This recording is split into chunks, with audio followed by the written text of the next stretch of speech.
how it works. Hello, hello.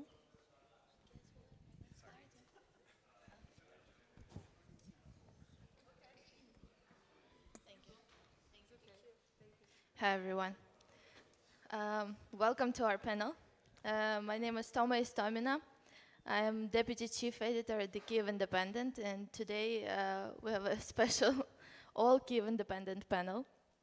I will explain in a minute why we felt entitled to be so daring and do this all Kyiv Independent panel, and what we want to share with you guys today.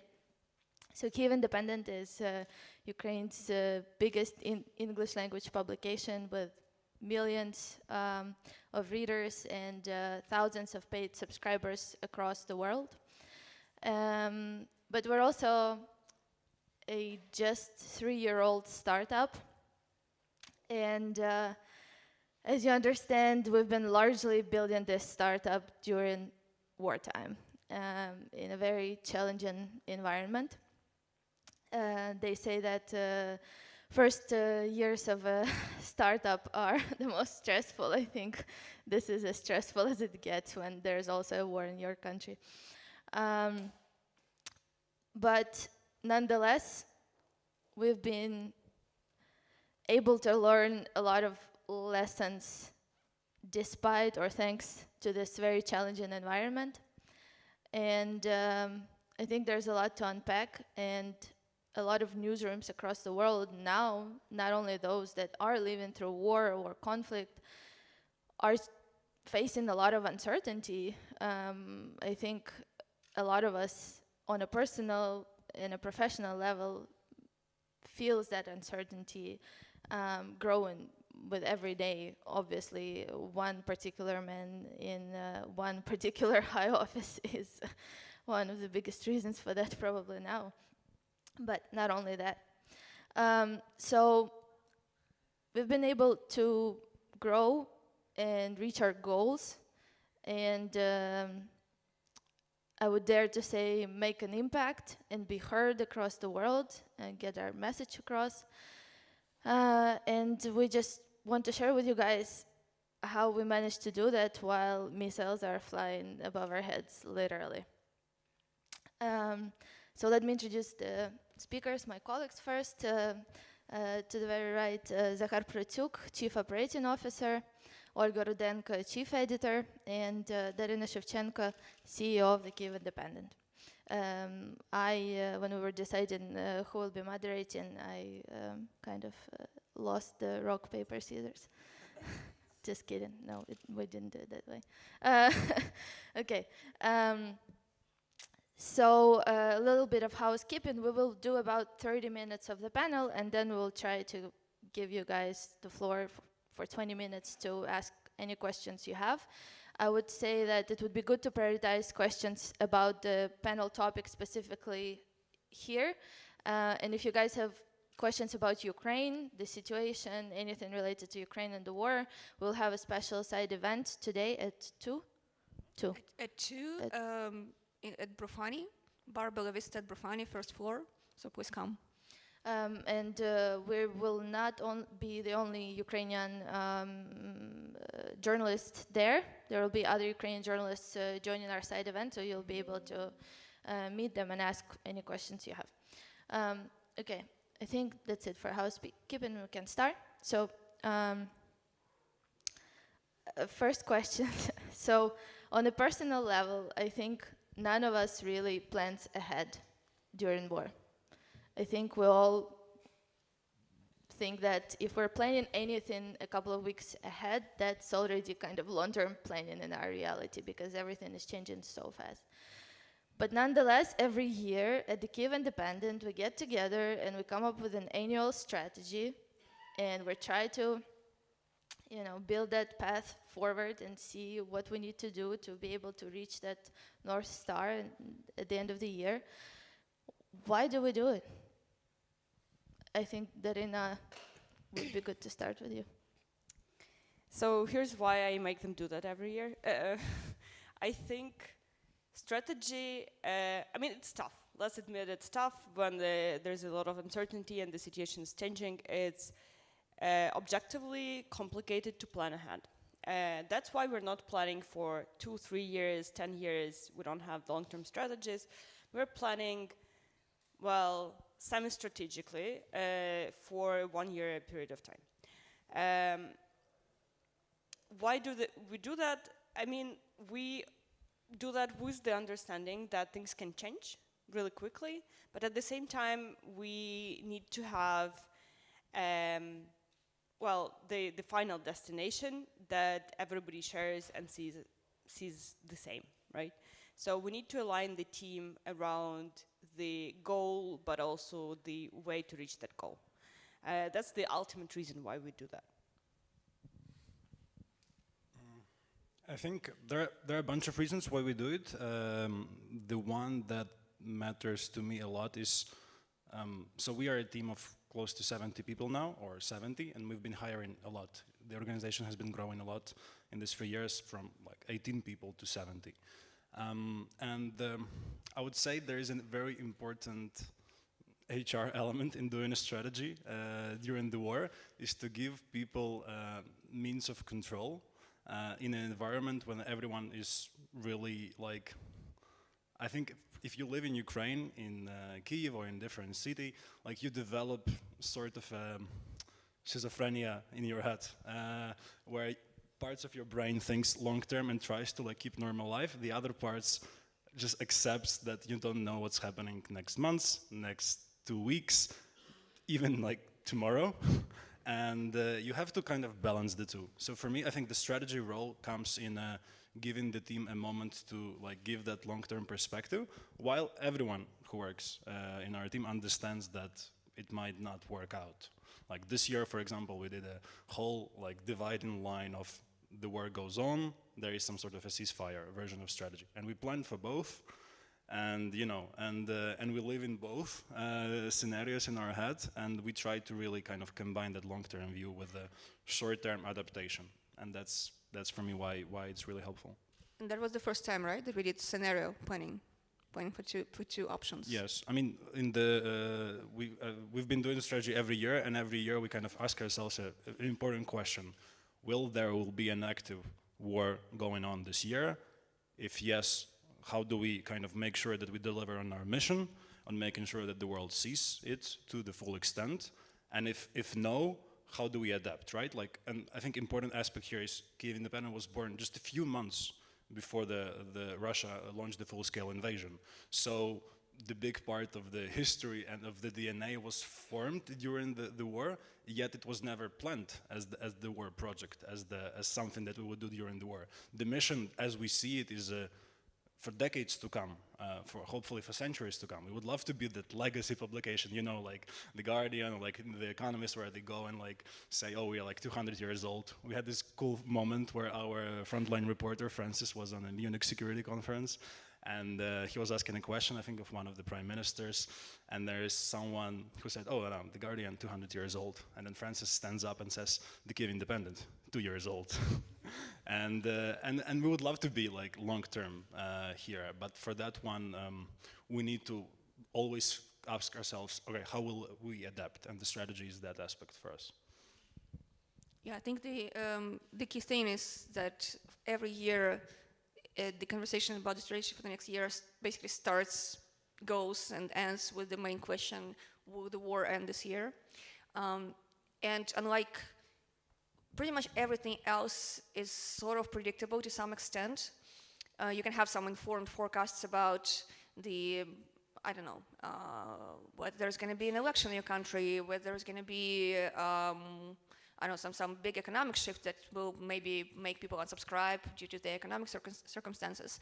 But this one, I think the proportion of how many predictions have been made and have been made about the future of the conflict, and the you know, the improbability of predicting it, is astonishing. Because if you look at everything that was ever said, studying in 2022 about when the war will end and how it will end, just basically take any statement from any side, from anyone. Claiming to know anything, that was in the future tense, like Russia's gonna run out of missiles in 2 weeks, Ukraine will run out of all resources by the end of 2023, so on and so on. It's like nothing has come true, pretty much nothing, including statements from people, you know, heads of intelligence offices and so on.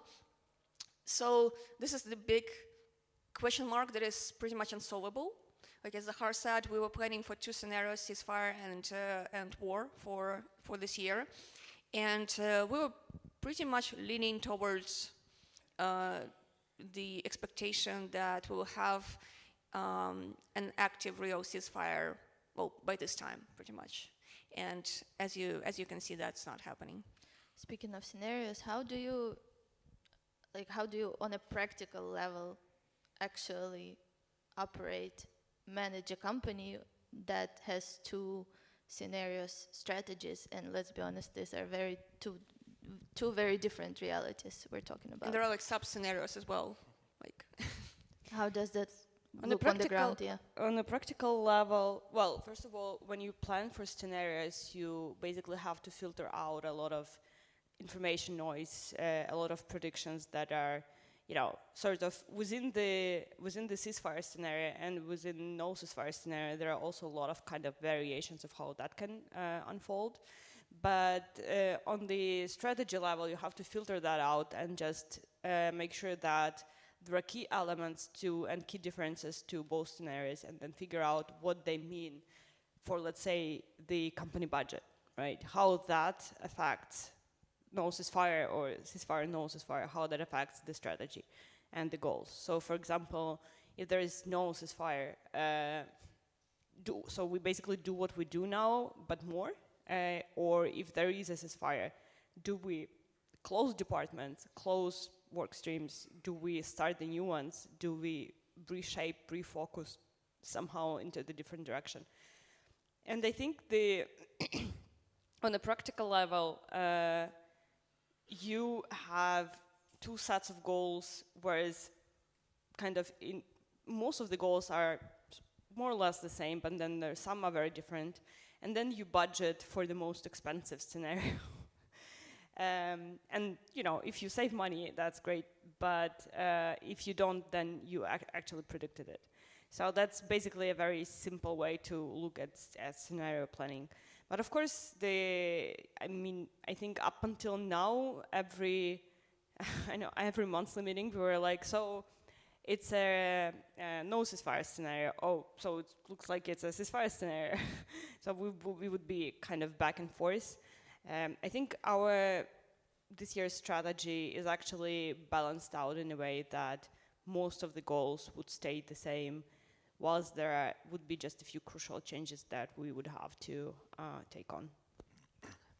If I can add, I think the important aspect of kind of making, like, what is the need of the strategy? What kind of role does it come and solve? For me, the most important role is alignment, right? Like in the team. And the bigger the team, the more important is the alignment. So the way we think about strategy is, yes, there is an annual plan, but we do think beyond that. And I think the level, how do we use that for alignment is, do we agree on the level of ambition? And it's very important that the leadership in the organization and the whole organization agrees on the same level of ambition. And this is what we've been trying to do a lot in the last few months, is to align more on that level of ambition. And I mean, what I can say to you is we are ambitious and we want to be bigger. We feel there is a historic chance to change the narrative around Ukraine and Eastern Europe to that regard in the world. It's been consistently underlooked, yet the most amount of shit has been happening here for the last century. And it's again here. It's again the center of geopolitical storm. It's again where there's so much action, so much tragedy, so much innovation is happening. And we want to seize that ambition. We really want to become, change the lens on how people in Western kind of hemisphere, in Eastern hemisphere look at the country. We've been covered by Russia for a long period of time, right? Like this correspondents based in Moscow that were covering the whole region. We want to reverse that. We want to cover Russia from Kyiv. We want to cover We want to cover, you know, Belarus. We want to cover Caucasus. We want to cover it objectively and with good journalism, but taking the perspective and the kind of the context that we have and we believe is unique. So agreeing on that level of ambition is for me super important, and that is a long-term thing for more than just 1 year. And I mean, ambition is great, but then like in reality, I'm gonna bring you guys to the ground every time. Thank you. In reality, of course, when you come up with a strategy in the beginning of the year, things change along the way, and that calls for a lot of flexibility. And I think that's maybe one of the advantages, that we're not 200 years old, but we're 3 years old. We can afford a lot of flexibility, and I think we've been pretty bold in making quick decisions and jumping on opportunities when we think it's a good decision. It's worth the risk. And I'm curious to hear both from the business side of things, management side of things, and the editorial side of things, like maybe some examples of that flexibility when we had to change the plan, when we had to adjust the plan. How does that look? Does it mean we're still on track to reach our strategy for the year, or does it mean that we're reinventing it along the way? I think I'll start with just giving the general understanding what that flexibility means for the strategy, and then give it over to you for the examples. I think how you treat the strategy that you wrote is not the strategy's fault, or the strategy's it's not in the strategy. It has to be in the company norms of how you do things, the company approaches, how you treat that strategy. So if you are a flexible team, if you're bold, if you agree on the level of ambition, if you know that you're not waiting for the perfect time to do something, if that's who you are, then you treat your strategy as something flexible, as just one of the instruments you have. So basically, if the strategy is 70% or more complete, achieved, that's fine. That was a good strategy. You know, no strategy is written to be 100% on point. And nobody's a Cassandra here, so we're not kind of expecting to know everything that's going to unfold. I think we had many cases when we sort of it's a checks and balances, God forbid. It's a we overachieve on one work stream, and then we under push on the other work stream because something happened. And there are a lot of, so when you do work the strategy, there are a lot of risks that you kind of try to predict, but then you won't predict all, and then you will underestimate some and overestimate the others, and that, you know, that will affect the strategy. But the overall kind of direction should stay the same. So to me, strategy is basically like a Google map route that you do for yourself when you come from Hotel Brufani to this theater, and then let's say you do that and you walk and there is a tree, you know, blocking the road, and you're not like, it's not stopping you, right? you're jumping over, you are finding another way, you're going around, but you're still going to the theater. So that's basically the role of strategy and how the flexibility should work there. Or to a bar. Well, yeah, there's always that option, but Small pit stop. if you agree on the level of ambition, that shouldn't be happening. Sorry, is the bar the obstacle or the destination? The bar is like, you know, you go for it, there's a tree, you go to a bar, take a rest for a second, and come back and go over that tree. That's what we try to do from time to time as well. I don't know, for me it's like, yes, it's a mix of very long-term and short-term, right? Like one day you plan for the strategy for the year, and then you actually end up spending the whole day, for example, figuring out the access to the shelter in our new office and negotiate a deal that, like, and they tell you, like, all right, go for ICBM and like cruise missiles, maybe not Shaheds. Because like you mean with the team or with the office? No, with the Actually, office, okay. with the office, like Explain that yes, there's a and limited like, access to the but shelter. we also want to have access to shelter with drones. It's like it's a lot of stuff that like kind of you have a plan for the day, but you very often end up doing very different things. And I think it's very familiar to everyone who works in media. It's, I think in our context, it's just a bunch of different types of things you might end up doing. But yeah, and then you kind of try to find a moment to recalibrate. But you know, Like, what's your experience? Well, I mean, Toma was asking about examples. I'm trying to think about something as concrete as possible. Something that comes to mind, well, first and foremost, is how we kind of juggle the formats and directions in the editorial part. Like in the beginning of the year, for example, we set the goal that we want to diversify, which is a goal pretty much every year. I want to diversify and give a more holistic offering, like not just cover the war, but also cover business, culture, and so on and so on. So I think it was one of the key goals for 2024 to go heavy in the direction of covering the topic of Russia and Russian aggression everywhere, not just in Ukraine. And the idea that we had, this very specific plan that we had, I think it was broken down by months, was to hire a couple of people on staff for that. And that didn't happen. Well, we were looking in a different direction. As the reader said, when you overachieve something, you underachieve something. So if your focus on something is on something else, and it was on something else, we didn't apply enough effort to look for editorial staff covering Russia. But at the same time, we saw an opportunity and we had resources to start a Russia-focused newsletter, which is something that we didn't plan to do in the beginning of the year. Exactly, we kind of thought we will start some newsletters, but there wasn't a very specific plan for that. But there was an idea, there was a lot of inspiration for that in a certain part of the team. And on a pretty short notice, I think it was launched on May 9th, 2024, which is Victory Day in Russia. And we launched a weekly newsletter that is called What the Fuck is Wrong with Russia? That's the actual name. Started as a joke, and it's now a very popular newsletter. I don't remember the exact number of subscribers. I think it's 30-something thousand.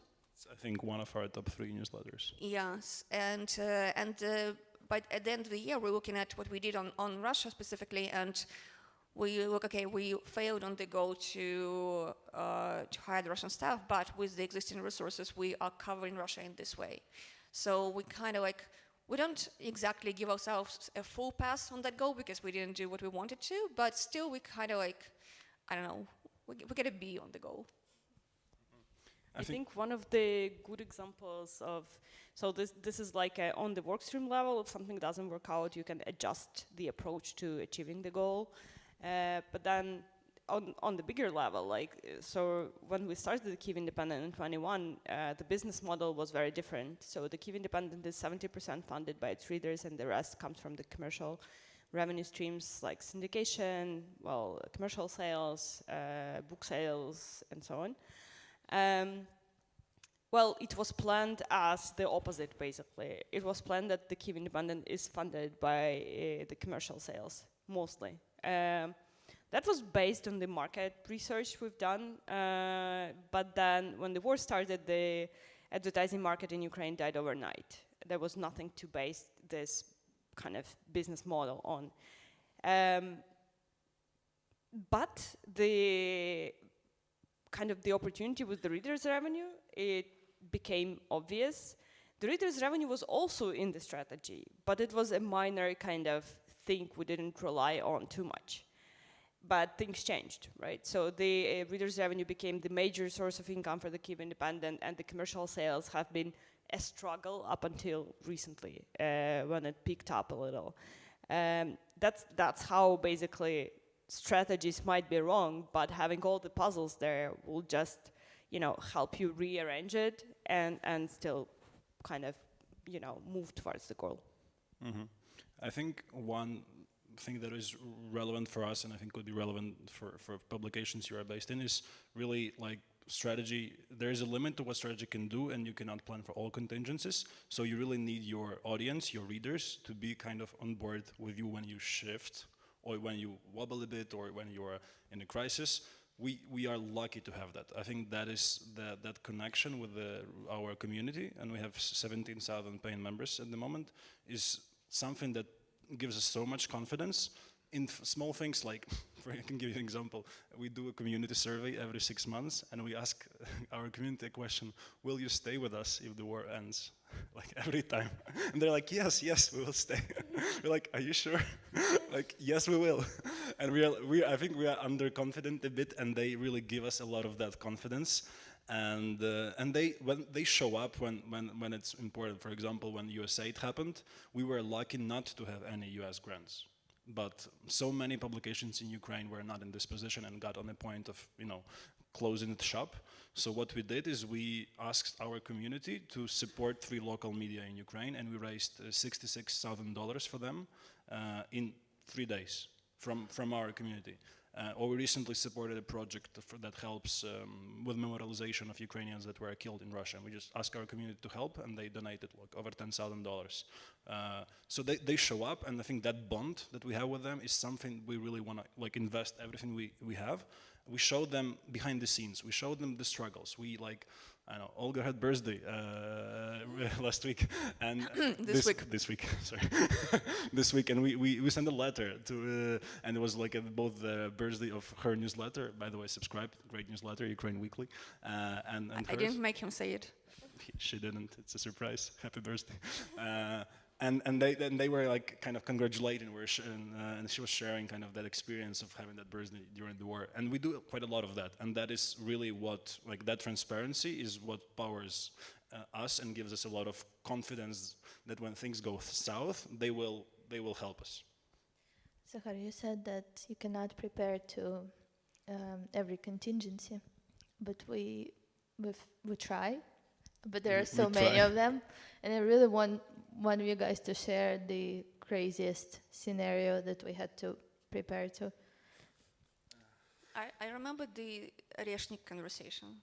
So for those who don't know, Oreshnik is a type of Russian missile. Yes, almost ICBM, quite short of that. ICBM is an intercontinental ballistic missile. no. I don't Yes. think everyone lives Yeah, in I'm the sorry. wartime terminology.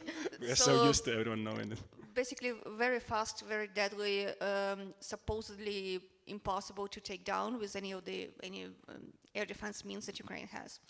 And Russia used it once was it September? I think it was. No, it was November. November, sorry. Yeah. It was November. They used it on the city of Dnipro in Ukraine,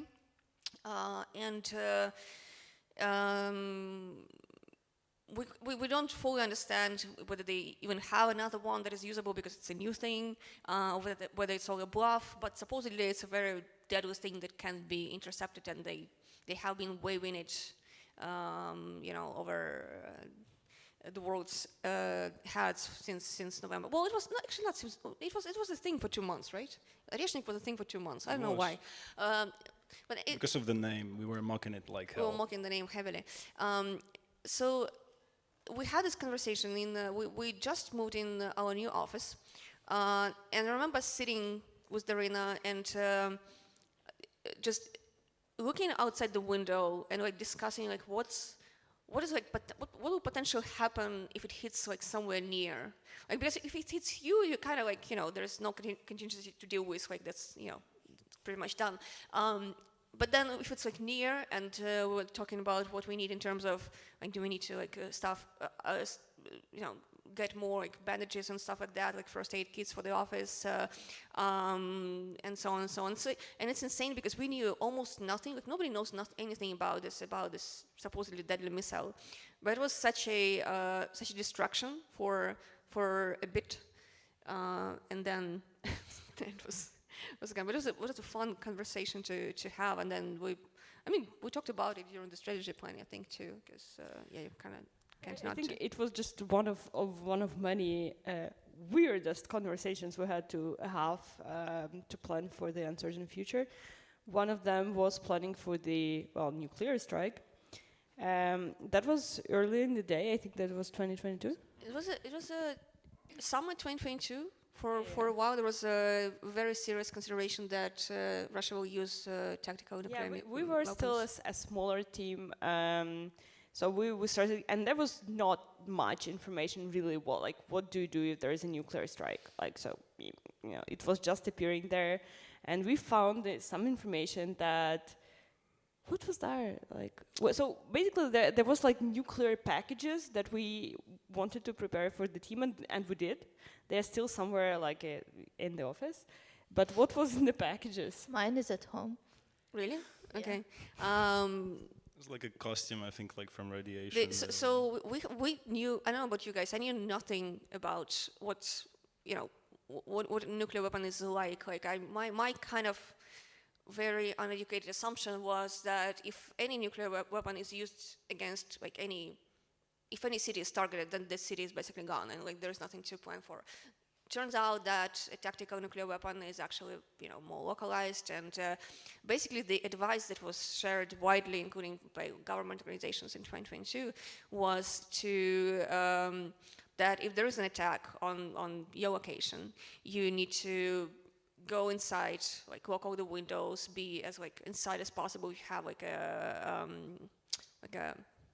underground something like shelter or something be there, but basically be inside locked in for like 24 hours, and then you need to put on as much plastic as you can, like cover everything, goggles, like cover your shoes, cover your just put on as much plastic as you can, and just walk in the direction away from the center of the where it was attacked, and you're supposed to change the plastic thing every like few hours or something like that. So that was the information that we had. But we also planned an editorial coverage of the nuclear strike. No, I think did I think you were abroad at the time, so me and Losha, the other deputy chief editor, we were planning the editorial coverage. We set up a nuclear strike chat on Slack, and we like wrote up all the stories that we wanted to do in case that happens, and they were immediately assigned to journalists so that everyone knows exactly what they're jumping on, like right after that happens, and they're in safety. So we were very. I remember the while moment they're walking in the plastic away from the So apparently we're counting on having the internet still, yeah? Yeah.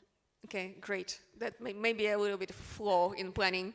But yeah, I remember the moment when the chat was archived by somebody on Slack, and I thought, maybe too soon. Yeah, it was recently. Okay, I have last question before we move to questions from the audience. I wanted to finish answering what was in the packages. So the packages was like every individual working in the Kyiv Independent had like an assigned like plastic bag full of plastic, basically. It became a bit of a joke in the least organization. environment-friendly planning ever, but it's just full of like plastic covers, plastic goggles, plastic shoe covers, and so on and so on. It was too big to carry with yourself. It became quite a joke very fast in the organization because we packed it in garbage. Packages because we didn't have any other ones, so we just packed them and they were like huge. We gave it to everyone. Everyone looked at us like a bit like, all right, guys, sure, that will help. But yes, we tried our best. Darina, the question will be to you. So obviously, in all this uncertainty, craziness, nuclear kit, inside jokes. One of the key things is to make sure that your team is still sane and effective and shows up every day somehow with ideas and energy to execute them. So how do you do that? Well, that's a tough one. I think there is no one recipe, but I think the sanity in such a tough circumstance as Ukraine at war, covering the war in your own country, it affects you, and there is no way to just take that away. It doesn't go away, right? So it will come back to you in one form or another, and we have to accept that and understand that. But there are ways to minimize the effects, and I think whilst we talk a lot about like the retreats, the mental support programs of all sorts, we do that as well. But I think what every manager can do when the situation is turbulent is to make sure that the situation at work is predictable. I think predictability and stability is what makes people more resilient against every kind of stress factor you can think about. The more things that are predictable and controllable, the better. basically. So if you can make sure that the salary is paid on the same day every month, then that's helping people to stay sane. If you can predict that everybody has the key to the office and there is no way, like, they can't get in there or can't get out there, that's great. If you can promise people that if something happens, they can take, a few days off and they can get some financial support, that's great. That's just adding to the feeling of safety. And the feeling of safety is actually what you're after. And like all things like that, the clearer and simpler are the internal processes, the better. If people understand like what they have to do tomorrow, well, actually having a strategy is helping a lot. Like if everybody on the team understands like that everybody is working on the same goal, and here are a few next steps they have to take to get there, that's helping them stay sane. But apart from that, we've been also working on developing like mental support programs. We've done a full one 2 years ago, and now we're working on the second one. We decided we don't want to do group therapy because a lot of the people in the team have very, very different experiences, We have people who are covering the war on the front line. We have people who are just, exhausted from reading the news 24/7. We have people who are just, basically very busy and have a lot of work and work for like a few other people in the team. So we decided to go for the individual therapy. We basically found the program to kind of help people do that. And then we had a retreat, which is both like a way to breathe out, feel kind of the reality together, reconnect with the team, but that's always the combination of the two, the stability and like what can you do on top of that to help.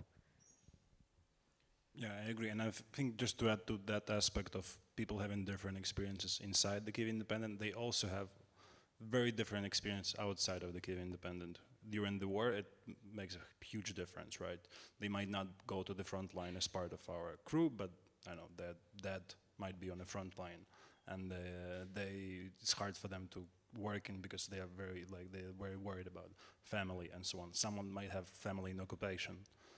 Like those things that, or someone might have some traumatic experience. For example, one of our colleagues was very close to the rocket attack, and like she treats air sirens very differently than others, right? Like, so these things, they happen, and what we can do is just make sure that we, like, the bottom line of sympathy and empathy is higher, and you treat everything with the question that you don't know what they got through. And I think that helps, but we can be better, but that's how we try to do it. I know we need to go to questions, but I think we didn't share the important thing that how we decided this year to narrow down the strategy to just very like yeah, I mean, I'm a big experimentator when it comes to strategy, so every year I try to change the framework just a little bit to like find the best approach for the team.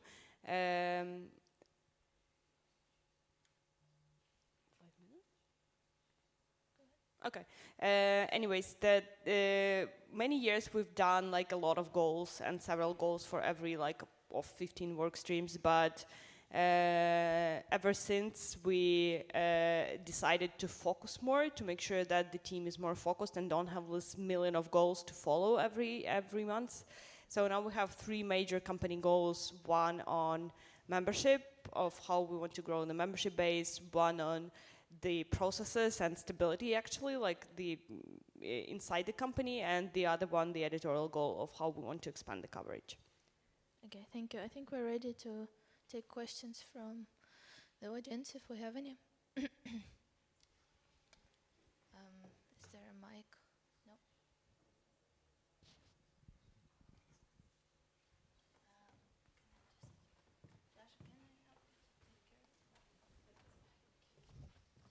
Hello guys, my name is Mikola. I'm with Genomics and the Fix. Big fan of your publication. Thank you very much for what you're doing. So my question is, what is your North Star? Actually, can you explain your progress on reaching it? Have you reached the 3, or you're in a bar? Where are you on this journey right now? Yeah, thank you. I think there are many trees along the way, and we like go for a quick shot in the bar and move fast. Our main our main goal this year, kind of the North Star we have for this year, is to achieve 20,000 paying members. This is the bedrock of our financial model, and this what we try to. We've been preaching the membership inside the team before, but this year we just have like we try to make it even more integrated and one goal for everyone. So far it's been going a bit faster than we expected. And March was a crazy month for us. Like we have this joke in the Kyiv Independent now that instead of like saying something crazy, it was like it was March, because it was like a record-breaking months for pretty much every department we have in the Kyiv Independent. Can I just say very quickly that we are very, very close to becoming the most read English language media outlet in continental Europe. We are a little bit behind political Europe in terms of traffic on the website. And it's always like every month we say, well, it's not really like we kind of, it's not because of us, it's just the events were historic. Like last year, it's Kursk incursion in Russia. It's historic, like probably not gonna happen next month. And then like next month, North Korea enters the war. We're like, all right, sure. Like, but next month, it's gonna be probably calmer than intercontinental ballistic missile is on Ukraine, and then now Trump is having a fight with Zelensky in the Oval Office, and everything is happening. So like pretty much the environment we're in is your bar for historic changes. And our colleague Elza recently mentioned that she was like in the office, and her colleague told her that the drone attacked the Chernobyl nuclear power plant. And it didn't even made it to like homepage top article on many publications. It was just Tuesday. Okay, do we have any other questions? Hi, my name is Katya Patton. I'm a freelance reporter in Istanbul, also a big fan of your work. Thank you for your panel. I wanted to ask what practical tips and tools you can share with some of the reporters here who are working, not in a war zone, but in an environment that is getting, increasingly hostile to doing our work. Things like, messaging and staying in touch with colleagues when telecoms are unpredictable, mesh network tools, any kind of contingency planning that you think, you've learned how to do well that you think would be useful to others here. Thanks. So we never really experienced, apart from the time when there were severe blackouts, there was never a time when the internet and telecom was completely down in Ukraine. So that's something that we actually expected in the beginning of the invasion 2022. That was our main thought, was we're going to lose connection. So we were planning for that. We were planning for things like where we're going to meet, who's coming to the office, like, we're going to meet here or there if there is no connection. And we did try to procure and eventually procured some satellite phones, which I'm not sure were ever used. Didn't work. But what? They didn't work. They didn't work? No. Okay. Well, good thing we didn't need them then. But yeah, that's an obvious option. But something that is pretty easy, albeit sometimes a bit expensive to prepare for, is energy shutdowns, which is something that, I think it's not insane almost in any place of the world to think that you might be in a situation in the next couple of years where there might be an energy shutdown for some reason connected with some hostilities somewhere. So that's pretty easy to prepare for. You need like certain kind of batteries that are expensive but still affordable. So that's the first things that come to mind. Very practical, but the energy thing was really was pretty difficult, and yeah. Maybe you guys want to share how what's the protocol for the journalists going to the front line, how often they check in with the editor, and like what's the... Yeah, I would say that if you have a chance to do any training on situational awareness, on the types of weapons, how they sound, and I think that all of that could very much be useful for reporters across Europe sometime soon. Do that, and just having that basic knowledge of also first aid and all the things that might, all the knowledge that might be needed when you are in this hostile environment. We try to organize this type of trainings for our frontline reporters at least like once a year, but they also very often, you know, seek opportunities on their own to just renew that knowledge, because you need to do it on a regular basis just for your hands to kind of remember how to do those things, like first aid. And when it comes to the frontline reporting specifically, we take it very seriously. Obviously, first and foremost, the number one priority for us is the lives of our journalists. We never send them to any areas or give them assignments where we think the risk is too high. The risk is too high, and we never assign this type of things. Also, it's always happening on a volunteer basis. Thankfully, we do have very dedicated journalists who want to go and always volunteer to go and cover in the most difficult and dangerous environment. But I think it's very important. The most important part of like preparing your journalists to be able to kind of survive in that environment is what they do before. So they need to get training, they need to start slowly, get that experience like in the more like maybe frontline cities, but that you're not on the actual zero line, and just get more and more experienced, and then they need to use their own judgment in the moment. Like they cannot consult their supervisor or editor on everything that they're facing. They need to be able to use the judgment. And it's very important that they have the right knowledge when they have to make that call. But otherwise, I'm normally in touch, and other editors are normally in touch with our frontline reporters. At all times, we check in, like basically at every stage. You know, we're taking off to interview a commander in the city. We're back from that interview, and we just touch base constantly. And thankfully, I never needed to like use the knowledge of where the reporter is at the moment, where exactly they're staying, you know, in what apartment, hotel, at what base they are interviewing someone.